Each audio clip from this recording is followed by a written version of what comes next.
Hello and welcome to Trends with LJE, where we dissect the issues shaping our polity and the world around us.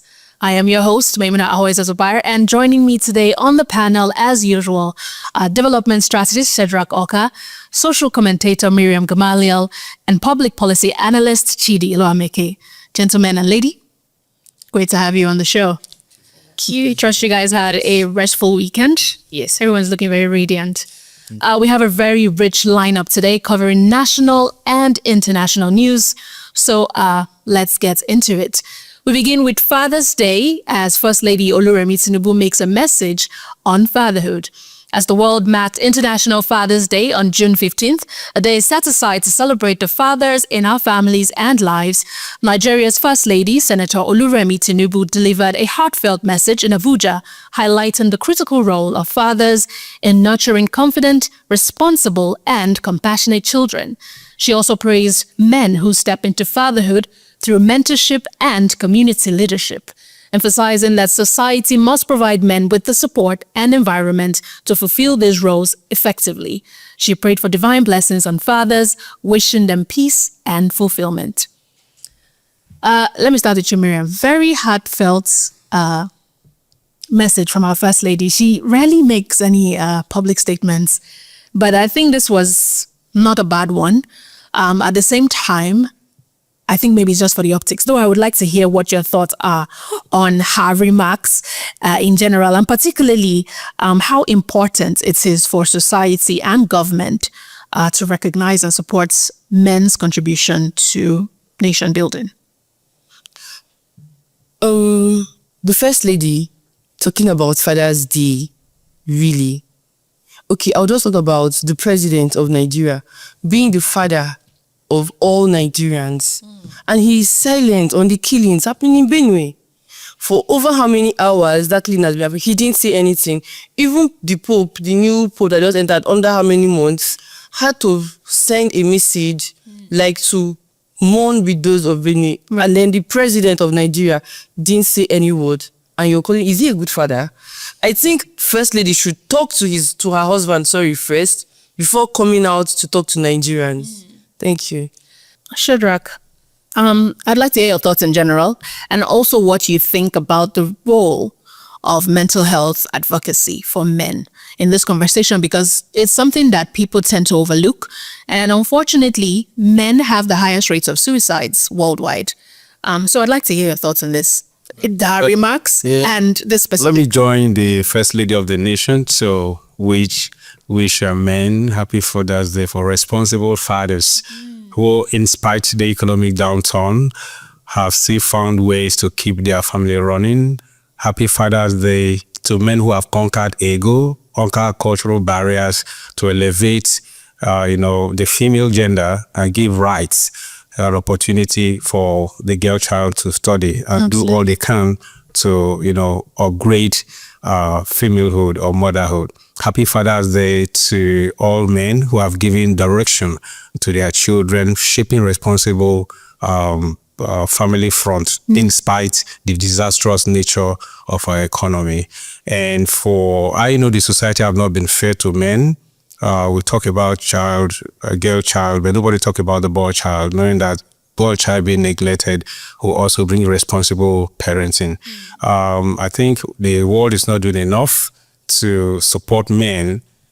We should start looking inward, knowing fully well that where we pay much attention to the boy child also, it will also impact on the kind of parenthood that we have in the future. But as you can see today, my colleague has said the world's father. I don't know about that in history by fact, but I know the Father's Day was not celebrated in Nigeria because of a lot of blood that have let down in the society. So we are not happy. And we want the First Lady, like my colleague Miriam said, talk to her husband to know the role of men in our society. Absolutely. Although I should correct that the International Day of the Boy Child is May 16th. There's actually a day celebrating the boy child. We just, like you said, don't pay too much attention to it, and we should do more.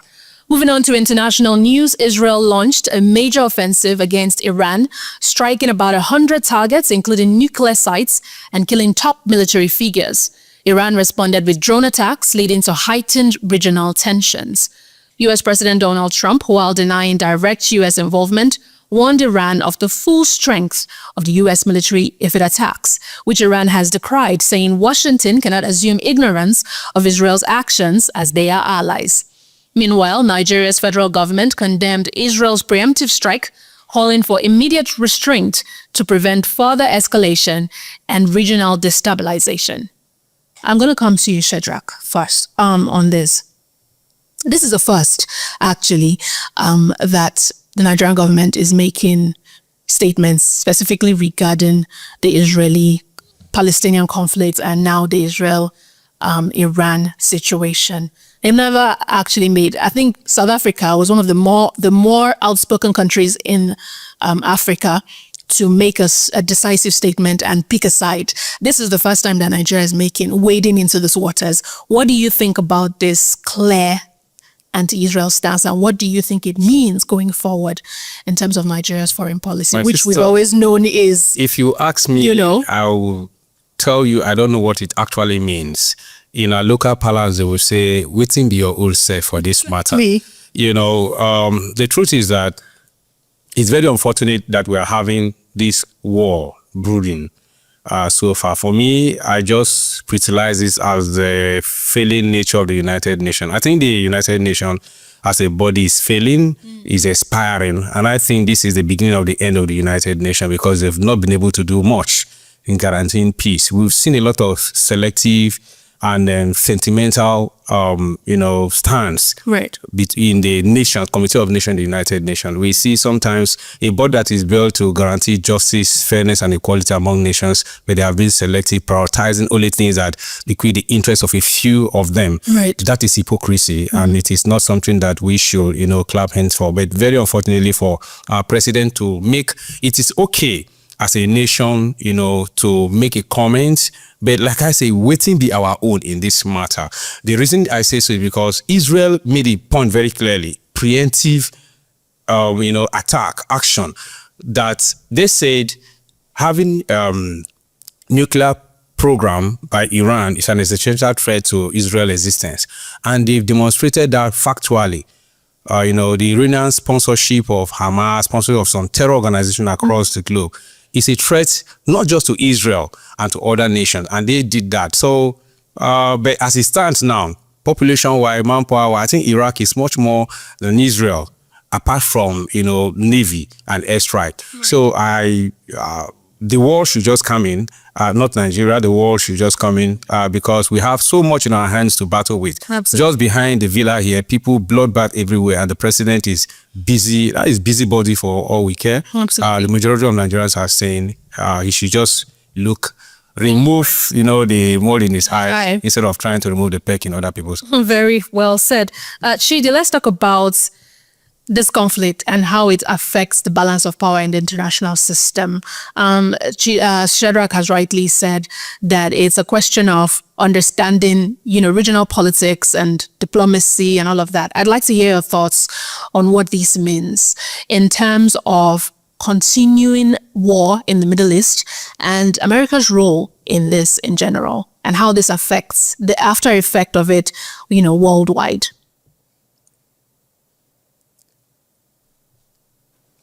Well, Israel, what is happening from the indices, from the statistics that we have, from what we've seen, from what the point of view of Israel, and of course the fallout of the meeting between Iran and the US. They had a dialogue. And the roundtable meeting, Trump made it clear that look, you have to come to the table. You have to ignore your program and face other matters, because according to Donald Trump, he wants a prosperous Iran. Iran is known for oil and everything. So what is happening, if you look at it globally, you realize that I don't know why many nations, it's unfortunate, will choose to acquire nuclear weapons. What I mean, I'm not saying many nations, but I don't know why nations like Iran, for instance, will choose to acquire nuclear weapons as against the prosperity of their people.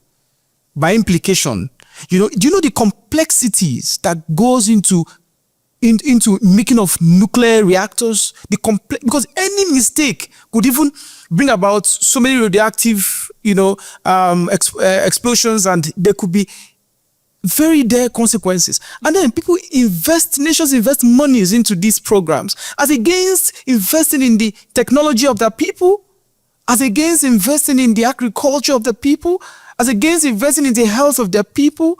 Iran is a prosperous nation, has the capacity to be as prosperous as you can ever imagine. But then, for when you look at it, if Israel, because they are saying, look, Israel has nuclear weapons, so we should also have our own. If they say Israel has, they've not used it.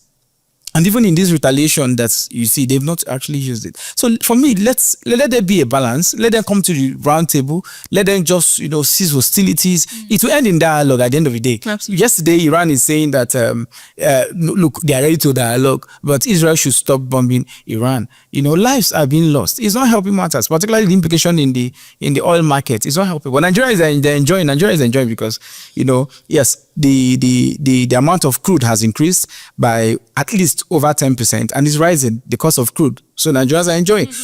Maybe that's why you see the president trying to make remarks, but it's very shameful because we have people who have died more. The people have died more in Nigeria than they have died in Israel. We just have like 20 people died in Israel or less, and then you're having over 300 people or more dying in Nigeria, and nothing is done about it. So it's unfortunate. Very well said. Moving still within international news and still on Trump, the Trump administration is reportedly considering adding Nigeria along with 35 other countries, mostly African nations and some Caribbean and Asian states, to a U.S. visa ban list. This move is tied to concerns over government transparency and the ability to verify travelers' identities. Countries on the list have been given a 60-day deadline to comply with new security standards or face travel restrictions. This development raises questions about diplomatic ties and the impact of Nigerians seeking to travel to the U.S. Miriam, I'm going to come to you. When we talk about, diplomacy and diplomatic ties, if you notice the countries, we have Vanuatu, we have countries of Madagascar, Nigeria, so many other countries, Venezuela. You will notice that these are mostly countries of the third and second world, developing countries that have been put on this list. So what steps should we take, despite being a country of the third world? Do you think that this is something where they're trying to, we always talk about how the white man is always trying to bring his own self over ours. Is this another case of that? Are there steps that our government can take to meet these so-called US requirements?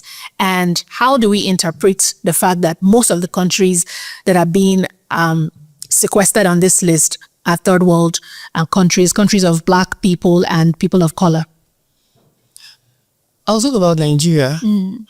Like looking at the US, we have more Nigerians in the US than even here in Nigeria. Everybody is traveling abroad. Everybody is going to the US saying Nigeria is no good, Nigeria is bad, Nigeria won't get better. So I think if our government should take care of our home, like make the place conducive for youths, for Nigerians, I don't think we'll see ourselves trying to go to another person's country to seek for greener pastures. Absolutely. We can get them here. So I think our government should try to ensure that they put necessary things, provide employment, tackle insecurity, our health institutions, place everything should be good. And you see that Nigerians who have any need going abroad. Chidi, thoughts on what the socio-economic and diplomatic consequences of this if Nigeria ends up on this visa ban list? What are your thoughts on this? It's going to be both ways. Nigeria is very, very vital to US economy. Right. You would no doubt about that. Absolutely. Just like US is also vital to Nigeria economy. But you look at it this other way. You ask yourself, why is, because it is a threat, it's still a threat, nothing as, but it's not an empty one. The reason is because of the US standard for data sharing and information sharing regarding security issues. So that's the major issue here. So let's not forget that because it's important. So there's a standard US have and they've exercised that, particularly with terrorism globally. So Nigeria needs to come out further and be more open with the US and say look, this is the issue. And then particularly with data management too. With data capturing. Today we have NIN, but you know what's happening with NIN. People steal people's data. In Nigeria, you don't know what's happening. US is concerned because the terrorism that is ravaging this country is more than you can imagine. It's just that the global media is not paying attention to it. Right. And that's, like I said, that's conspiracy. And that is the first work of this Tinubu's administration. That should be their first job. You know. So and if you go further down, you find out that even the vice presidential candidate, the presidential candidate of the Labour Party, Mr. Peter Obi, has also echoed the fact that the first thing he will do immediately he gets into power is to tackle security, tackle terrorism, and that is the first priority of a responsible government. And so we're having a Nigeria country that is losing more lives than the whole of the war in the Middle East. Right. Apparently, because if you look at what has been happening before now, the numbers of lives. So US is concerned that, look, Nigeria, we need you. And that's US first policy. The way is Nigeria's first policy is about security of lives. We need you to share this information with us. If you're not sincere about sharing this information with us, it means we cannot help you. It means that you have something you are hiding you don't want to share with us. Right. And it's very, very important. And so, like I mentioned, look, it's not going to be good for anybody. It's not going to be good for Nigeria. It's not going to be good for US. But Nigeria needs to have a country first policy, which is supposed to be first Nigeria's interest, which is the interest of the citizens, security of lives and property. It's unfortunate that lives does not even matter in this country. Absolutely. So if that happens, fine, beautiful. At the end of the day, everybody's going to be affected. Everybody's going to be affected, from the president down to his people. They will not be able to travel to the US. And perhaps, for me, if you ask me, I prefer that stricter measures should happen, targeting those people who have failed by the US. US should target Nigerian politicians who have failed and are failing to comply with this. Instead of, for me, that's my recommendation. Instead of targeting it and making it look blanket, they should pick out those people and deal with them decisively. Absolutely. We'll return shortly after this break with more on the fresh Benue killings and the Ministry of Agriculture's fasting and prayer declaration. Stay with us. At LJE Nigeria, we are committed to ensuring justice, equality, and accountability. Reporting a violation helps us to protect rights and uphold transparency. In this short guide, we'll walk you through how to report a violation on our website. Simply start by visiting our website at www.ljenigeria.org. From the home page, locate the Report a Violation option in the main menu at the top. Once you're on the Report a Violation page, you'll be prompted to select the type of violation you are reporting. This helps us categorize your report for faster and more effective handling. Next, fill in your details. It is essential to provide accurate and clear information so that we can follow up effectively. Once you have completed the form, simply click Submit. You'll receive a confirmation message that your report has been successfully submitted. Your report will be reviewed by a dedicated team of experts, and we will treat all reports with the utmost confidentiality and work diligently to ensure a thorough investigation. If you have any question or need assistance during the reporting process, please don't hesitate to reach out to us through our contact page. Together, we can make a difference. Visit www.ljenigeria.org to report any violation and join us in upholding justice and accountability.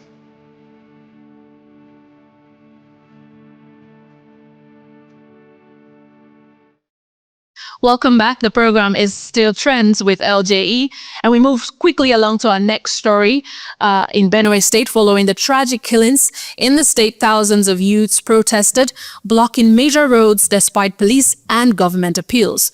A popular figure, very dark man, helped calm the protests, and even the Pope, Leo XIV, condemned the massacre, calling it a terrible massacre, with around 200 people killed most recently, mostly displaced persons sheltered by a Catholic mission. Former president candidate Peter Obi called for a national emergency, describing the violence as a leadership failure. Atiku Abubakar mourned the victims and urged swift government action. President Bola Ahmed Tinubu has directed security chiefs to restore peace and tasked the Benue governor with reconciliation efforts. nothing is new from what, this is just a rinse and repeat of the same situation that has been ongoing over the past 2-3 months, 4 or 5 years, in Benue State specifically. Let's talk about this, Shedrach. This crisis is gaining international attention, which I think is a good thing. Maybe do you think that the fact that it is beginning to gain international attention, that the pressure will be on the president, on the government of Benue State, and our security apparatuses to really get their act together to bring about lasting peace in Benue State? Queen May, I can tell you there is no international pressure that will make any difference in our internal security. Why do you say so? Nigeria is a sovereign state. It all falls on our shoulders. We were here, they bring back our girls, placards were raised in the White House everywhere. Up till now, those girls are missing. We're here, Leah Sharibu was echoed all over the world. Until now, she's nowhere to be found because our government is irresponsible. Everything falls flat of leadership. Bleeding Benue, a burden of contradiction. That is how I see it this morning. Burden of contradiction. We see a place where the commander-in-chief gave a marching order and the chief of army staff says he's relocating his base to Benue. I said it on this table that we cannot clap hands for them because they killed one Boko Haram commander. And when 200, 500 lives are being lost every other day, what do you want us to do? It is the moment they even shifted their base to Makori, to Benue State, that we have more killings. So who is aiding who? Who is aiding who in this country? Why did I say it's a burden of contradiction? We see here in Benue State where a sitting governor was being threatened by some marauding herdsmen. His life was threatened. A governor sympathized over the mass burial of his people, and they term it that he is spoiling the nation's image. Right. We saw a House of Assembly to take proactive measures in curbing this issue, putting up an anti-grazing bill. Right. And they shouted them down. Who is aiding the marauding Fulani herdsmen killing Nigerians?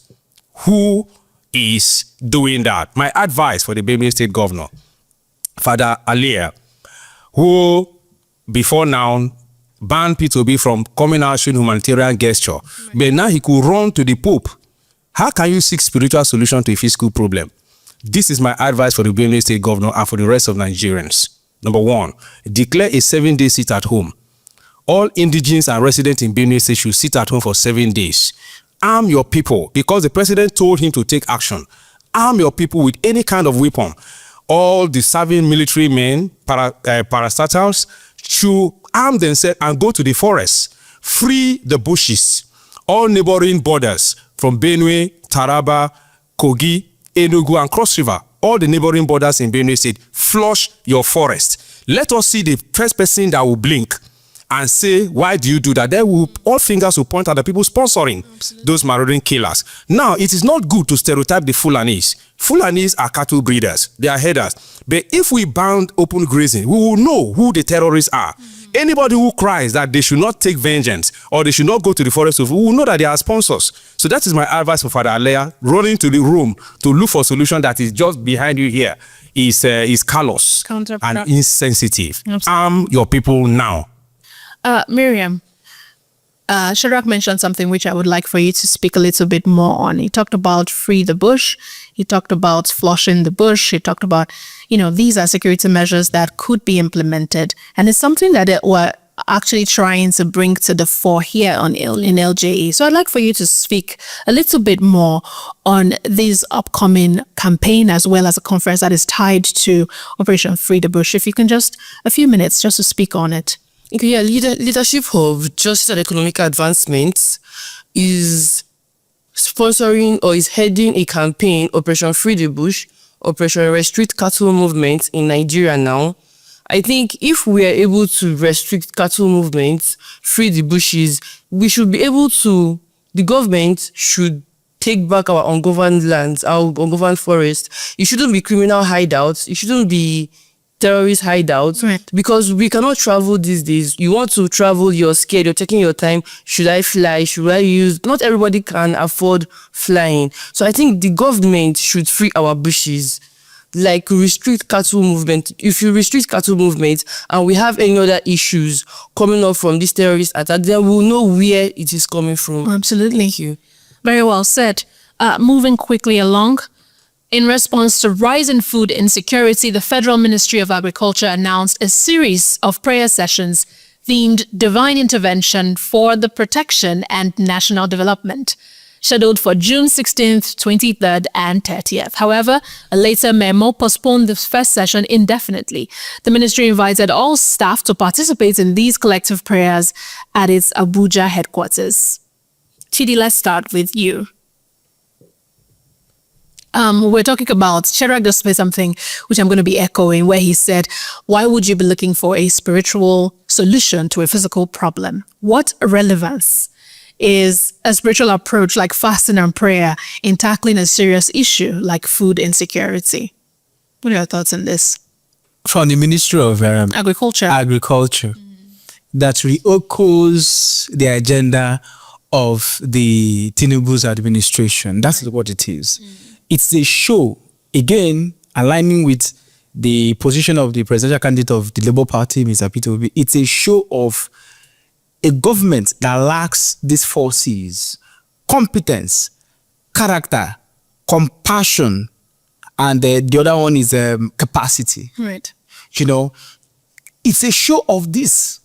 If they understand, if they have compassion for the farmers killed every minute in Nigerian forests, and shamefully the media don't even report this, then they will align themselves with this compassion for the lives of people. They will feel what it means. The ministry will feel what every ministry. It's not just Ministry of Agri, because even the what's his name now? The Redeemed Christian Church of God General Overseer, or the man who has it, comes to tell you, go and pray.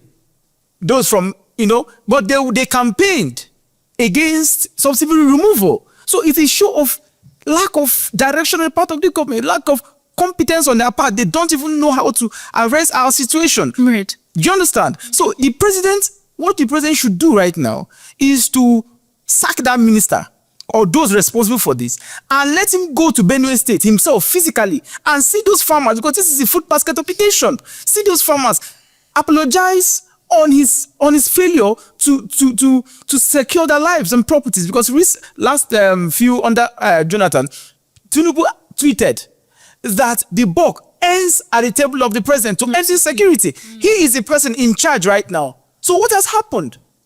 What has happened? Is he cloned? Even if he's cloned, his memory card should still be intact. So it's unfortunate that we have a situation whereby lives don't cost anything, don't mean anything. Look at in abroad. Look at what happened with the 200 and something people that died in the plane crash in India. The president was there physically.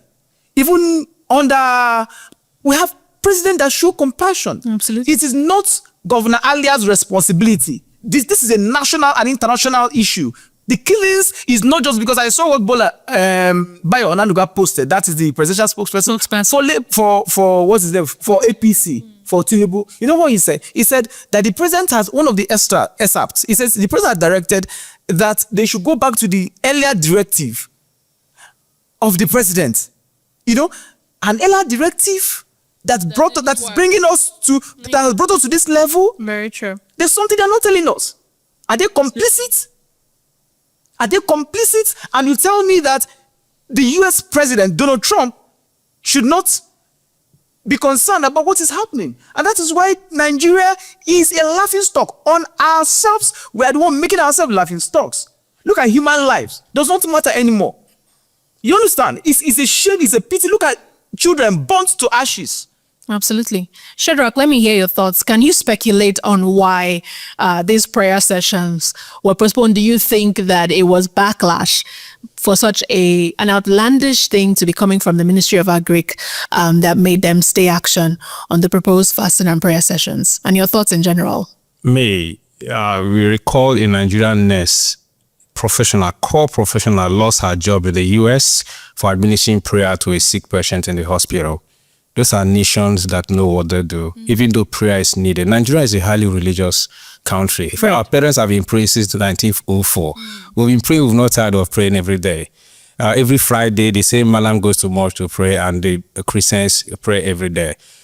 In a country that works, if the president, I say this with all seriousness and apologies, I'm putting my life on risk. If the president is alive and alert and is not sick mentally, people who interviewed him recently said our president is very alert. This man should not be in his position of office the next 48 hours for calling for fastings and prayers to end food insecurity. I mean, it's a shame. Really? For an agenda of renewed hope.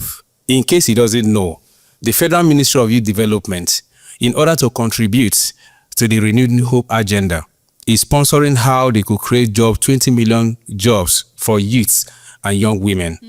Under agriculture alone, they've had about 5.3 million people registered, and they needed money to go to farm. Nigeria have the farm lands, they have the manpower, jobless youth everywhere, and somebody is calling for fastings and prayer. That man should not survive in office. And it's a test to Mr. President. If this minister stays in office beyond the 16th of June, I think 16th of June that he calls for that prayer, which is today. Yeah. If he stays beyond today and is not fired, then Mr. President, that is a verdict that you'll be voted out of office. Nigerian youth will look at you as being incompetent and not knowing what you are doing. You cannot surround yourself with a bunch of charlatans called ministers who don't know what they do to administer prayer and fasting to insecurity, to food insecurity in the country. And insults. Where we have mass farmlands and jobless youth everywhere willing to work, and you are administering fasting and prayer, but you go back with your families to eat from our table. It's a shame. We are calling on this administration. It's so disgusting that such a thing should not be heard in 21st century. Absolutely. So it is disgraceful. Yeah, in addition to that, Christian Association of Nigeria should issue a statement in this regard, because it is shameful to use prayers and fasting. Even the Muslim community should also issue a statement, because this is an insult to our sensibilities. And if you I said somewhere, I said just 30 seconds, please, or maybe 20 seconds. If you were to have a camera, show Nigerians suffering, hungry, and show the political elites, those governing us. Just imagine, just have a contract. You can see a contrast. You see them in their bullion vans, and then they already sharing monies, enjoying and asking you to fast and pray. That is an insult. And they don't fast and pray when they want to pad budget. They don't fast and pray when they go to change the name of ICC to someone else's name, right, who never built anything. And you ask yourself the question, what project has Tinubu done that will aid fasting and prayer? What project that is connected to fasting and prayer? It's a shame. Pertinent questions, many of which we will never find answers to, but that brings us to a wrap on today's edition of Trends with LJE. A big thank you to the panel, Shedrach, Shidi, and Miriam, for your time, for lending your voices to today's pressing conversations. And to you, our viewers, for staying tuned. Be sure to keep the conversation going. Comment, like, subscribe to our social media platforms so that you can be up to date when we post new episodes. Join us next time as we continue to explore the stories shaping Nigeria and beyond. I am Maymunah Zubair. Thank you for watching.